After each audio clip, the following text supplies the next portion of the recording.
So I just watched Angel Studios' animated film King of Kings, directed and co-written by Seong Ho Jang.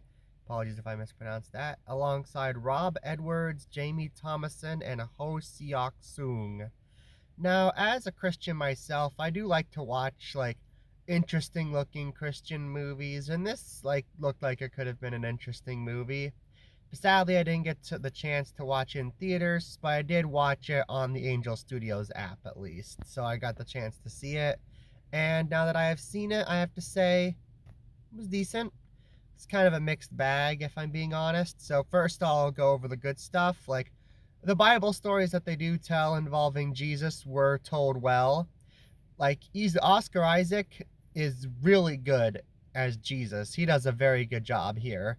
Like, it's a mix of stoic, but also like the stoic Jesus we see in some of the older biblical adaptations.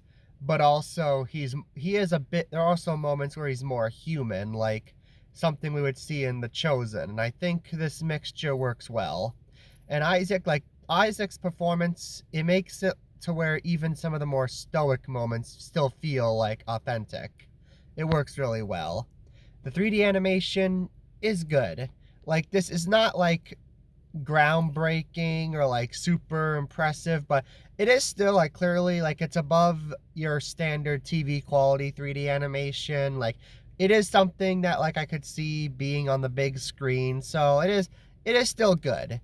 And I do like some of the ways that the visual storytelling works. Like, there are some ways where it's able to take advantage of the fact that it's animated and not just like another live action biblical adaptation. There are also some cool 2D flashbacks to like the Passover and the Garden of Eden, and that was pretty cool.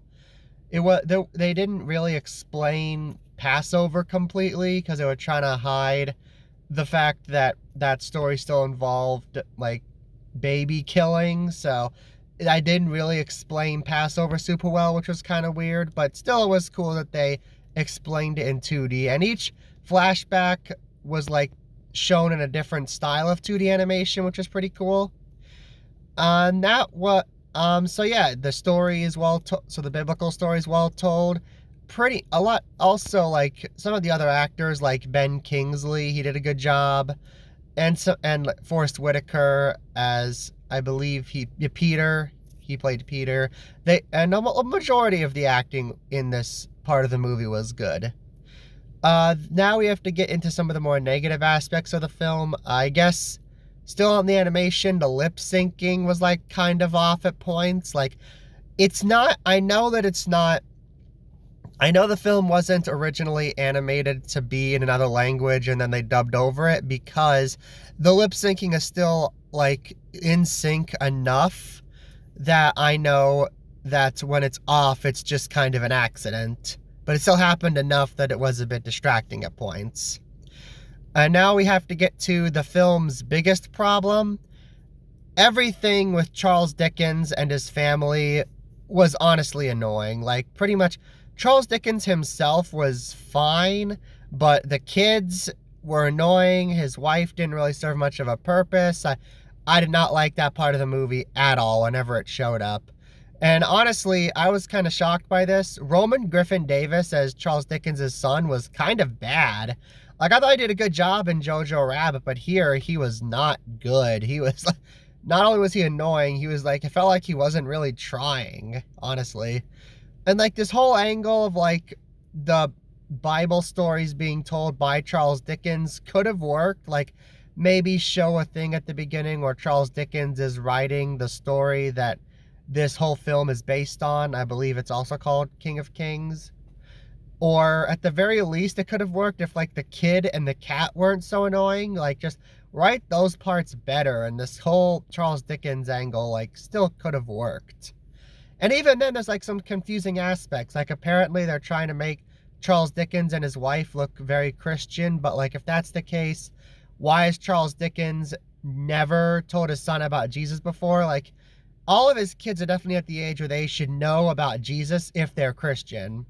The kid doesn't know what a serpent is, but apparently later on, like, they say they're going to crucify Jesus and the kid immediately knows what that means. Like, How do you not know what a serpent is, but you know what crucifixion is?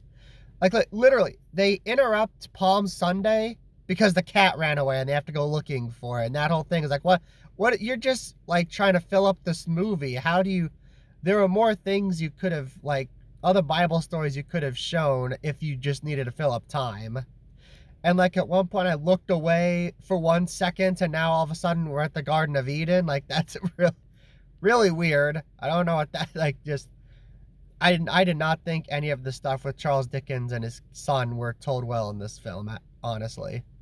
And it's like also kind of weird because since there's so much time dedicated to Charles Dickens and his son, there's like some aspects of like the biblical stories that are ignored. Like for example, like even though this even though this is like a very old story, I won't go into spoilers, but like there is a thing that happens between Jesus and Peter close to the end of the film. And in the Bible, they do like acknowledge this and they have Jesus and Peter reconcile, but because they're so focused on Charles Dickens and his son, I guess they didn't have time to show that here. So like as far as any kid watching this knows, I guess Peter and Jesus were just on the like we're just not didn't have a good relationship for the rest of like the Bible. Like that's kind of weird to not show that. And then like I said, a lot of the voice acting was good, but there are also like some moments where you could tell like some of these actors are just kind of doing voices they've done before. Like Mark Hamill plays King Herod in this. He's literally just doing his Joker voice, and I just kind of kept laughing because I just kept hearing the Joker talking about trying to find baby Jesus. Uh, James Arnold Taylor has a couple of lines as like a young Jesus, and he's literally just doing his Johnny Test voice. That was a little distracting. And Ben Kingsley, even though I said Ben Kingsley was good, and he is, he weirdly kind of sounded like Matt Berry throughout a majority of the film, which was kind of weird. Like, if you don't know who Matt Berry is, he was in What We Do in the Shadows. He played, I believe, not the fox, of the beaver in The Wild Robot. So, and it just, Ben Kingsley sounded like him for most of the film, which was like kind of weird, but even though he still did a good job. And there are also a lot of characters here who are like kind of voiced by the same few actors. Like I heard Fred Tatasciore and Jim Cummings play a lot of different characters throughout the film. And like even though Mark Hamill's only credited as playing King Herod, I'm like convinced he played other characters because I kept hearing his voice pop up throughout the movie.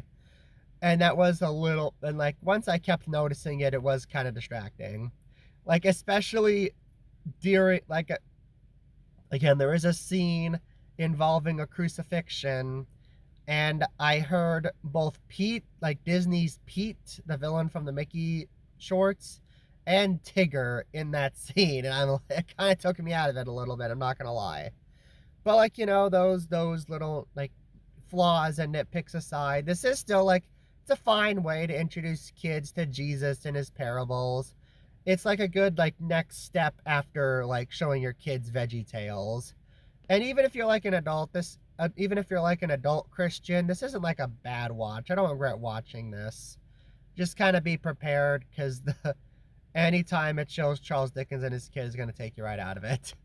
And I'm gonna give The King of Kings a C. So those are my thoughts on The King of Kings. If you've seen it, let me know what you thought down in the comments down below. Thank you so much for watching. Be sure to subscribe to see more reviews like this in the future. And on that note, I will see you next time. Have a great day.